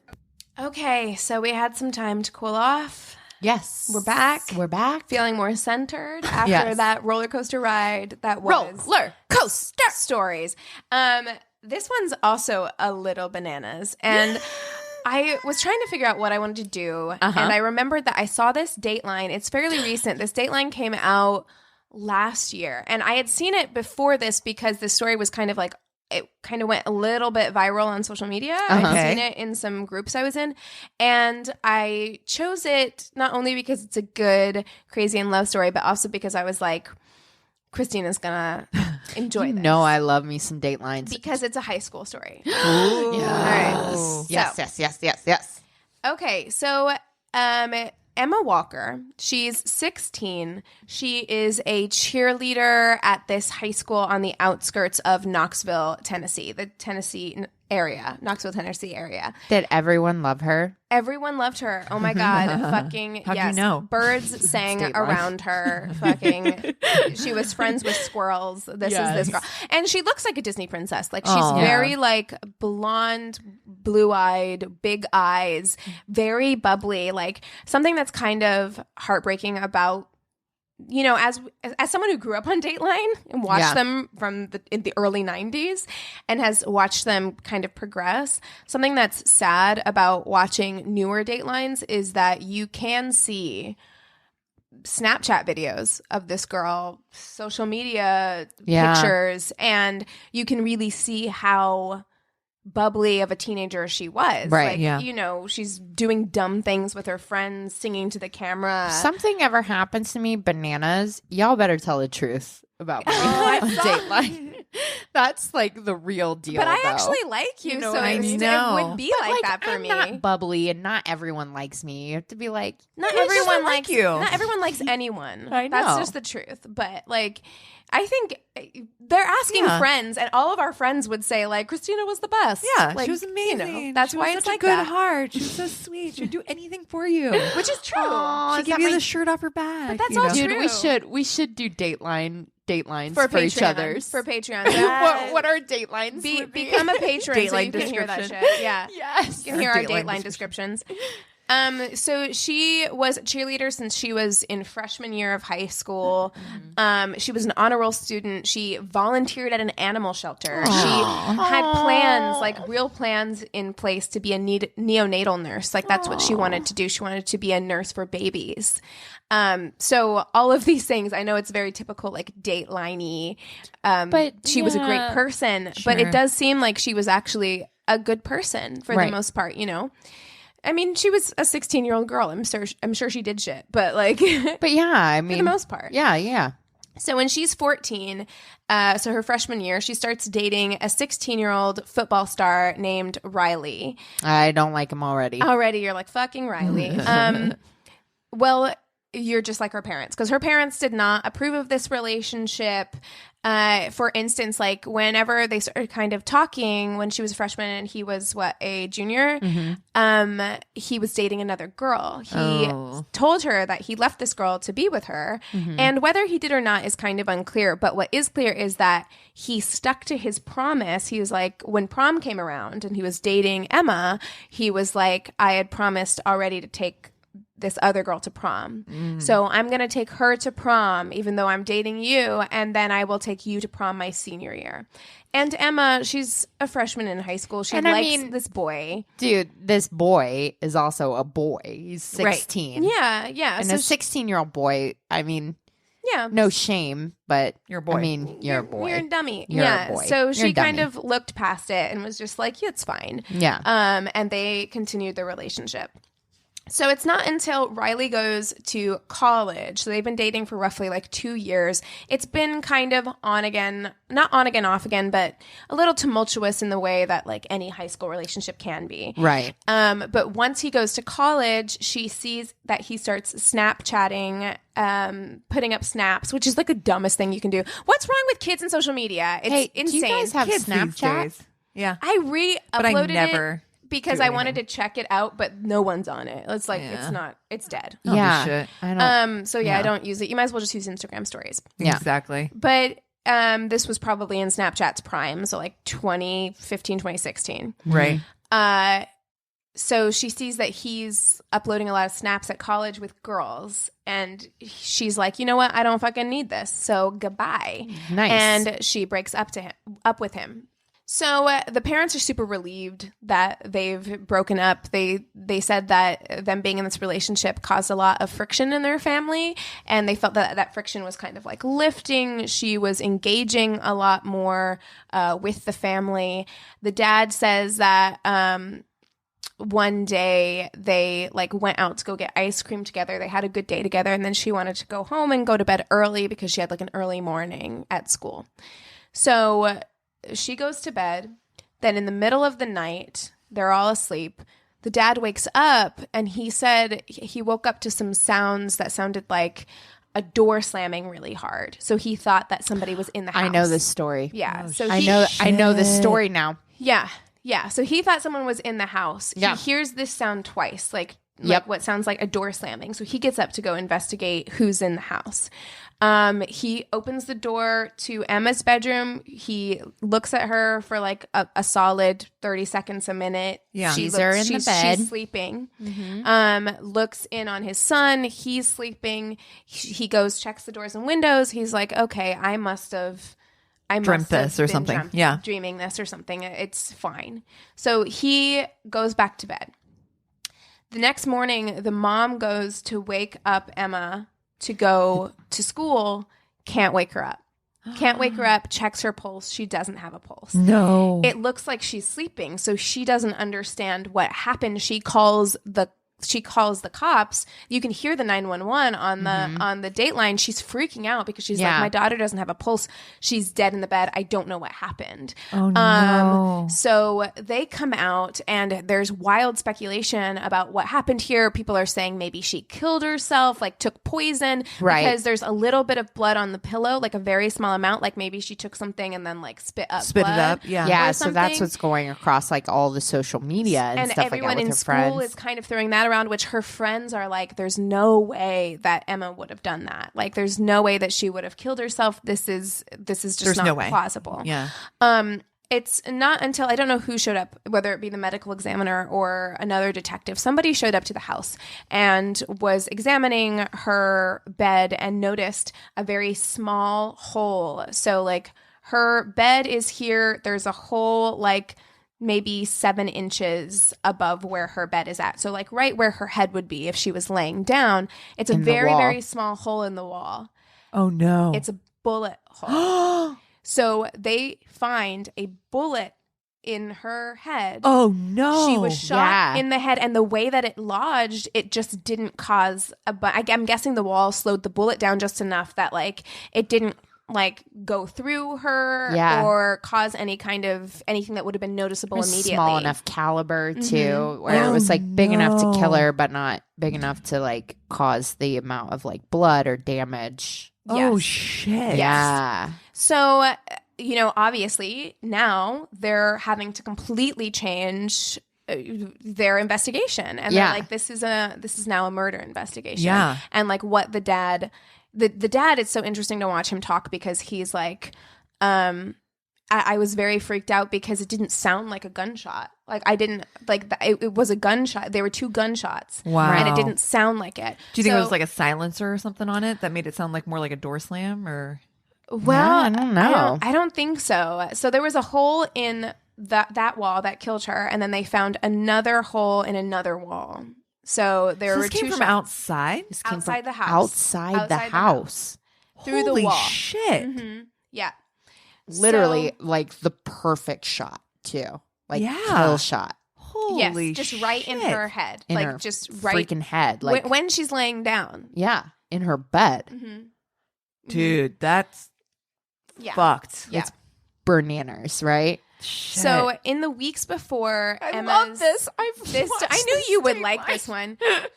In the weeks I before, don't love it. That I know, sounded it's really no. weird. Everyone that who's sounded really listening weird. knows exactly what we're talking about. Clearly, we don't love that this happened, but it's an interesting story. And I knew Yeah. that it would be the kind of story that Yeah. would intrigue Christina. Yeah. So in the weeks before Emma's murder, Emma and her friends are at a party for like Thanksgiving break. And she starts receiving texts from an unknown number.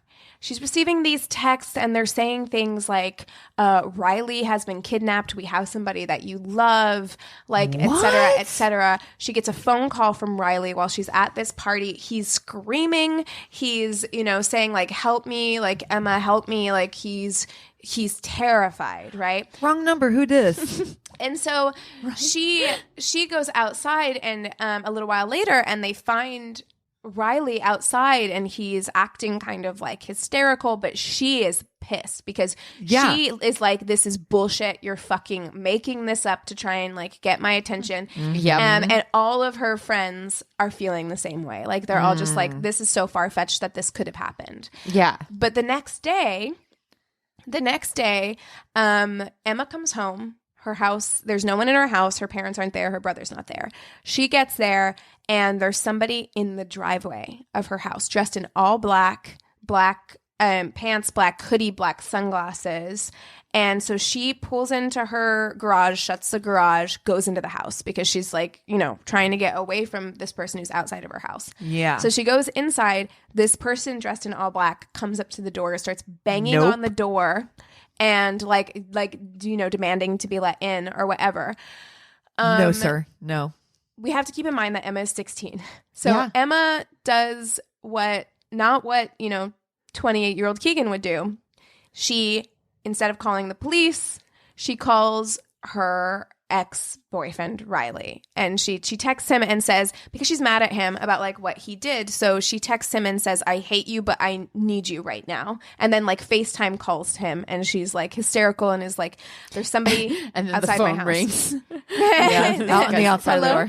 Yeah. So she FaceTime calls him, and he comes over. He like checks the perimeter of the house, and he doesn't find anything. So neither of them call the police. They kind of just like let it go.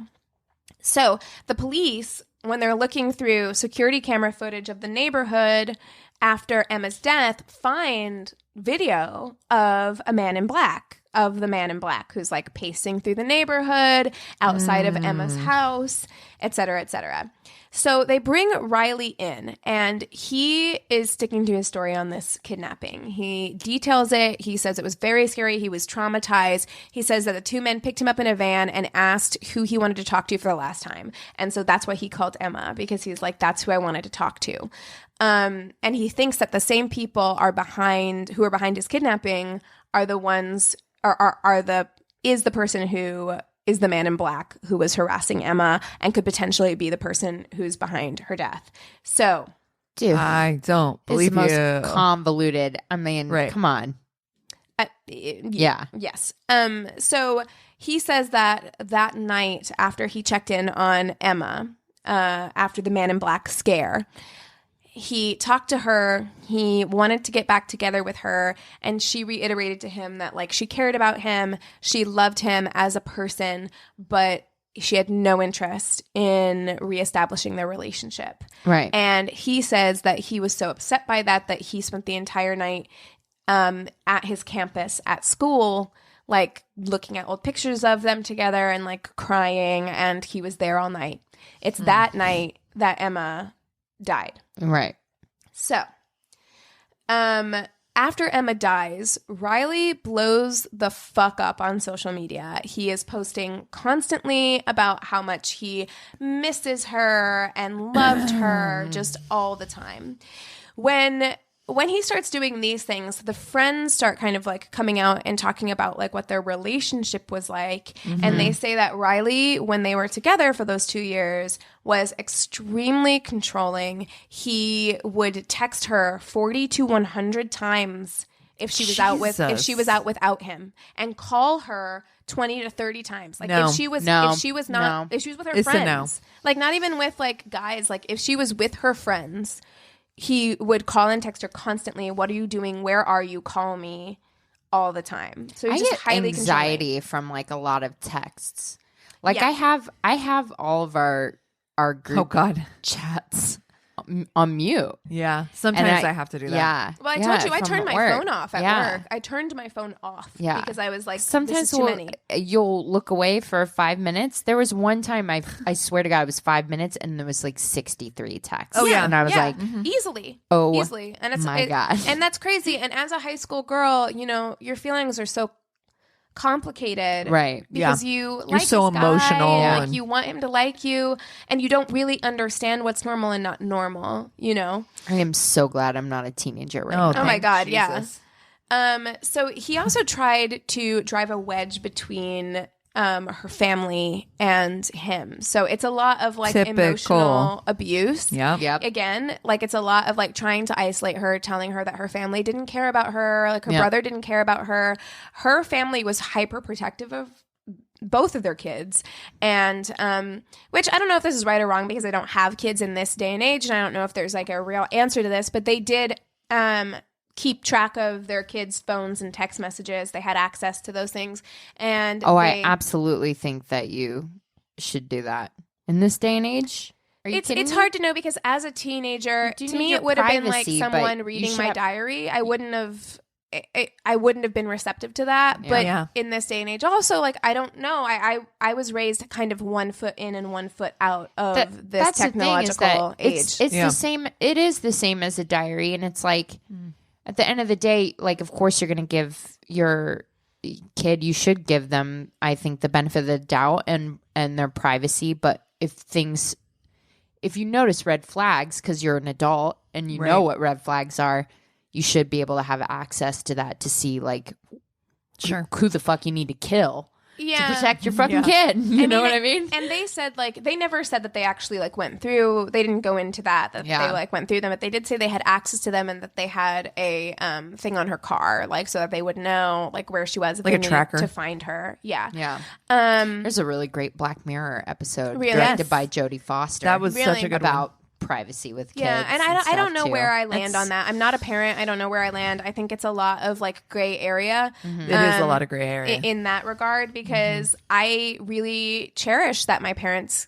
trusted me so much and gave me so much like freedom to kind of like figure out who I was. But then again, I also not got saying lucky. I wasn't doing a lot of shady shit. Yeah, but like I was also pretty responsible, so it's kind of a difficult thing to gauge. I think it might be case by case. Sure. But so he knew that her parents did not want him around, so he started showing up at public places where like they couldn't get rid of him. So he would show up at her church, like church functions, and he would show up at like basketball games for school where she was cheering because nothing they could do. They couldn't do anything. It's not like you can tell him to leave. Right.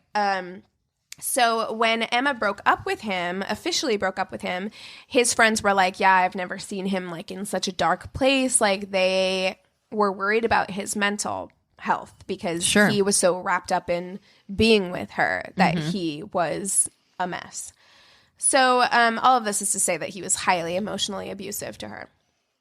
So during an interview with police, during the same interview, and you can watch these interviews on the Dateline, he refers to Emma, and this is so fucking weird, because he talks about how much he loved her and how sad he was that, like, you know, she had said she didn't want to be with him and how he spent all night looking at pictures. But then when he starts talking about her death, he says the girl. Ooh. And when they say like, what girl? And he says the girl that passed away. So he can't even acknowledge. And they force him to do it. They're like, what's her name? And he says Emma. But like, it's very weird behavior for him to start doing that. Oh, like he's disassociated. And it's the most high school boy interview you'll ever see, because he starts doing this shit where like you can tell he thinks he's so smart, but like he's like, wait, like, I mean, it would really tear me up if you guys thought that I was a suspect in this. Like, it would just really hurt me, like, really deeply. Like, the police don't give a fuck about your feelings. Yeah, right. Shut up, Riley. Riley. His name also is William Riley, but he goes by Riley, of course. Duh. Of course he does. Yeah. So the day before Emma's death, Riley's... Everything about this is the most high school way this could have happened. So the day before Emma's death, Riley's grandpa reports that his handgun has been stolen. Oh, Jesus. Riley lived with his grandpa, at this time. Quelle And surprise. it's the same caliber as the gun that killed Emma. I can't believe it. Shocking. So Riley tells his close friends that he had nothing to do with Emma's death, but he does have his grandpa's gun, and if police find out that he has his grandpa's gun, they'll pin the murder on him, even though he didn't do it. So he needs to get rid of this gun. Okay. And like, will they help him get rid No, of it? thank you, sir. So these two 15-year-old boys, like, or 15, no, they're probably older than that. They're probably 18, 17, 18. They're fucking kids They're too, kids, but they're though. badass. These man. two, like 17, 18-year-old kids who have been friends with him for a very long time. Yeah. And when you watch them, even though they do something kind of extraordinary, you can so tell by the way they act and speak and are interviewed that they are children. Like, Yeah. they really are. Yeah. Everyone in this scenario, it's so very clear that they're kids. Yeah. But they were like, hey man, here to console you, because they were worried about him. Right. They like, they love him. They're his friend, but they're like, here to console you, not here to fucking cover up your shit. Amen. So they did something kind of incredible for 17-year-old boys and went to the police and Good. were like, hey, Riley told us that he has his grandpa's gun. He says he didn't do it, but like, he wants to get rid of this gun. He's suspect. And like, we don't know what to do.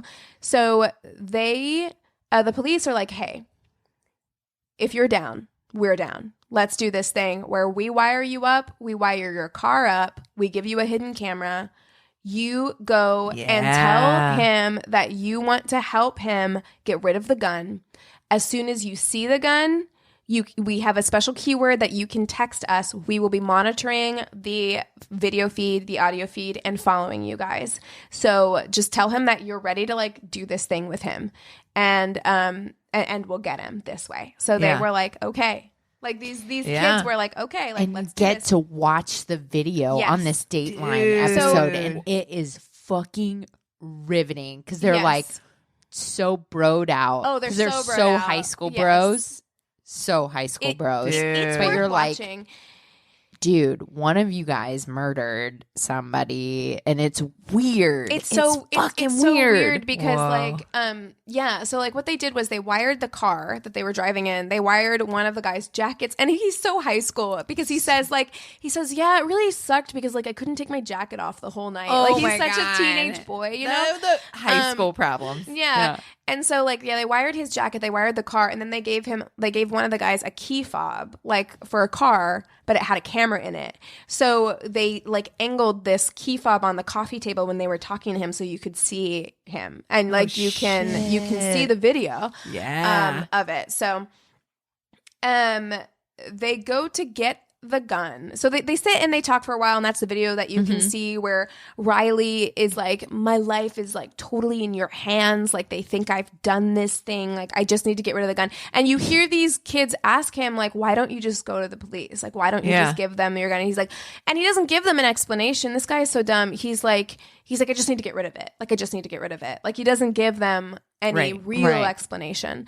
So they go to Riley's stepdad's house, which is where he says he hid the gun. And Riley comes back out with a plastic bag. And so they can't call the police yet because they don't physically see the gun there. So they start driving. They do, again, everything about this story is so high school. They do another high school thing where they go to get food. Yes. They go through a drive-through. They get some chili cheese fries in this like super intense situation. And it kind of broke my heart a little bit because when they talk to the boys, because this is their friend. They've been through high school, middle school with this kid. This is their friend. And when they ask them, like, why did you stop to go get food? One of them says, you know, in this situation, it was a intense situation, yes, but it was also like saying goodbye to my friend. Right. And I wanted those last minutes. I wanted to have this one last thing that felt like it Real. was before. Yeah. You know, like before all shit got crazy. So, Now I want chili cheese fries. oh my God, me too. So Oh my God, hard. that sounds so good right now. Chili cheese tots. Oh my God. First of all, So hungry. Yes. amazing. So it's around this time, and I wrote it in all caps because I was like, what the fuck? The police lose them for a period of time. Fuck. like they lose them. one They're like, job, we bro. can't find them. You got one job, and bro. Can you imagine? One of the kids was straight because the interviewer was like, "What did you tell your parents about being in this? Like, this guy has killed somebody, and you're in this Right. high risk situation." And one of the kids was like, "Well, my parents had left town, and I was living because he was 18. He was going to shit, yeah. college, so he's like, so I was here by myself. So I didn't have time to tell them. Oh shit. So my parents didn't know. Oh my God. Yeah. So I'm like, anything His could have parents gone now wrong. are like, fucking what the fuck? And the have you police ever-" lost you. Like Yeah. anything could have happened Anything. in this period of time. He has a gun. Yeah. So they did find them at some point. They end up they're going to the bluffs to throw the gun into a river. And you hear Riley say, like, if we throw it into the river, they'll never find it. So they go to this apartment complex that's kind of nearby, which just also made me think of something. They were like, one of the kids knew the security code to get into this apartment complex because he delivered food there before. And I'm like, oh no, because I've definitely given delivery guys like access to my apartment. Yeah. Shit. Yeah. So they're in this parking lot. I And told you it's- guys about the Grubhub driver. Yeah, that you have I to like physically shove out of your door. Yeah, that stuck his like foot in and tried to block the door. That. No.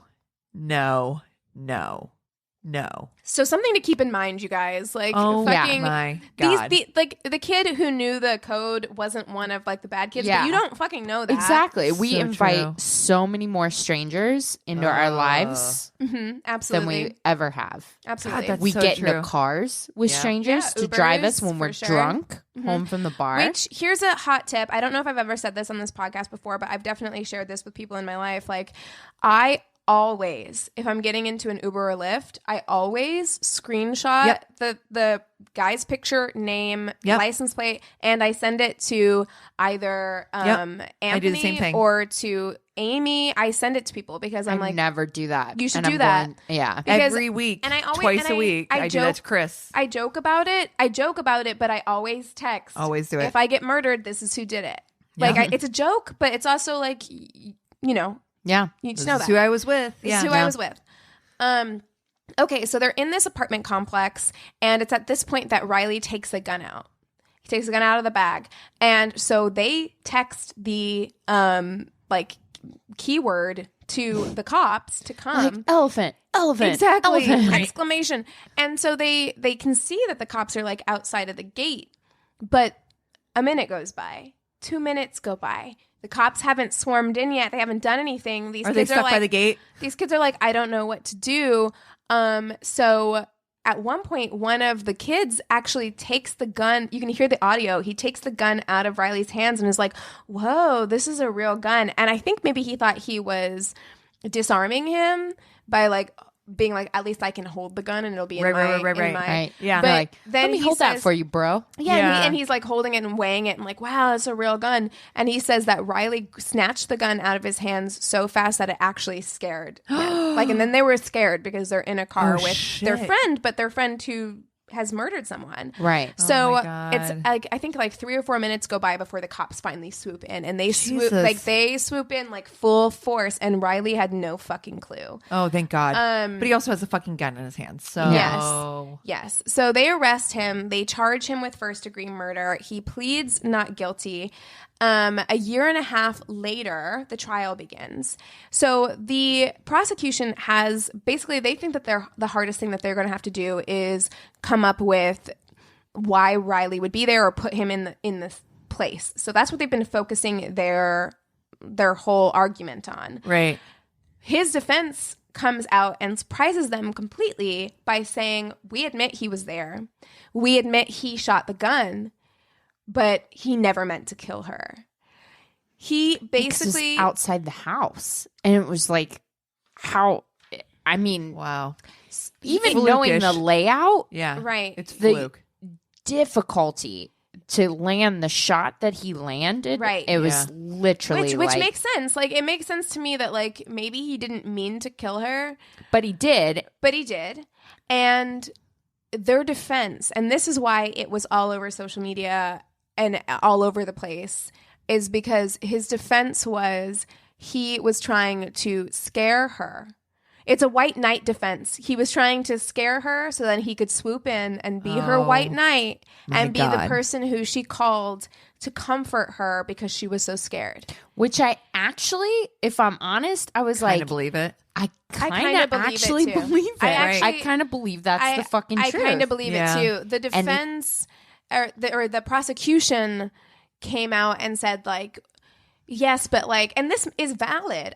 But this guy's so stupid, and he's such a high schooler. I Right. don't think he meant to kill her, but But he the did. prosecution But and he the did. It doesn't matter. prosecution He did. came out and said, well, but it's the difference between first degree and manslaughter, right? Right. And like the charge is so different. Like, Yeah. right, Yeah. like he's facing life for first degree, whereas manslaughter he's facing a couple of years. So the, I do the think it is prosecution, manslaughter. the prosecution is like, they want him for first degree. So they come in and they're like, but you could have shot into the air. You could have shot anywhere. You could have shot into the ground. another wall. You could have shot anywhere. You shot 5 feet away from the wall in her bedroom. And I do think it's a fluke that it managed to hit her right in the head, but you could have shot anywhere. You shot into her bedroom 5 feet away from the wall, which if you had shot further away, it may have gotten lodged in the wall. Right. Right. Where they would have found it from outside, but you shot so close. I mean, honestly, it's like between me and Christina. Yeah, where but he is a shot. dumb kid. But So, he's I dumb, mean, and I don't think I it don't was think he intentional. knew at 5 feet for versus like a yard or like Right. a mile I away. agree. And like, I agree. you're like, this is where you sleep at night, like trying to figure out like maybe your head is going to be there. No. Like I it's think not, it it's was- not I like think it that. was an I think it was an absolute fluke. absolute fluke. Even if he had shot her, I think it's a fluke that he managed to get her in a kill shot because he killed her right away. Absolutely. Yeah. And I don't think that could have possibly been That's intentional. crazy. No, Um, I totally believed his. I'm like, yeah, that's legit. He just wanted to scare her. White knight. Which is Exactly. some fucked up shit. But it's too. so like fucked. that white knight shit is so It's fucked up. But it's so fucking high school. It's so high school. It's so high exactly. school. It's so high school, and he already showed that he was. So the defense came out and said that yes, they admitted to the kidnapping thing being fake to try and get sympathy from Emma, but they would not admit to Ryan being the man in black, even though. Or Riley, even though some people had come out, friends of Emma had come out and testified that they had seen the man in black outside Emma's house, and they were like, everything about the way he moved looked like That's Riley. fucking Riley. That was Right. Riley. Yeah. But they wouldn't admit to that part of it. But they did admit to like him faking the kidnapping to try and get sympathy from her. Yeah. Wow. So the defense is arguing that that he just wanted to try and like be in her life, and that's why he was doing this. The prosecution is arguing that because he had that conversation with her that night after the man in black situation and she rejected him again, that he was angry and like wanted to hurt her. Regardless of what it is, to me it does seem more likely that even if he was trying to hurt her, I don't know that he was necessarily trying to kill her, because it's a very roundabout way of doing that. Yeah. Right. But regardless, they did convict him of first-degree murder. Oh, wow. He has life in prison, and he does not have the possibility of parole until he's in his 70s. Wow. So he went to prison at like 19, Wow. maybe 20, and he won't get out maybe until he's in his 70s. Well, Wow. I mean, I also have to say, like, given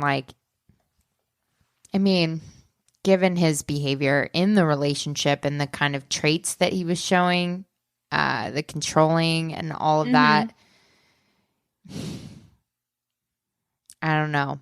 That's a tough one. We all make mistakes, and Especially I think at that age. stealing someone's possibility, their potential, their life, everything about that, there are consequences to that. She would have graduated high school in 2018. There's a hospital there in that area, in the Knoxville area, that has a neonatal unit that's named after her. What she could have been. I mean, I think that's what you have to weigh. Even though me personally, it does seem like this guy's just fucking dumb enough, having watched these interviews and things, that like he clearly did not think things through at all. Obviously. Yeah. But mistakes have consequences. Mistakes have consequences, and you took somebody's life away who Yeah. didn't deserve it at all. She didn't do anything. And you see pictures of this girl, and she's so like, I don't know. She's I know that this sounds so like cliche Dateline bullshit, but she does look so fucking like full of life and like sunshiny. Yeah. No, it's it's so a good sad. Dateline. Yeah.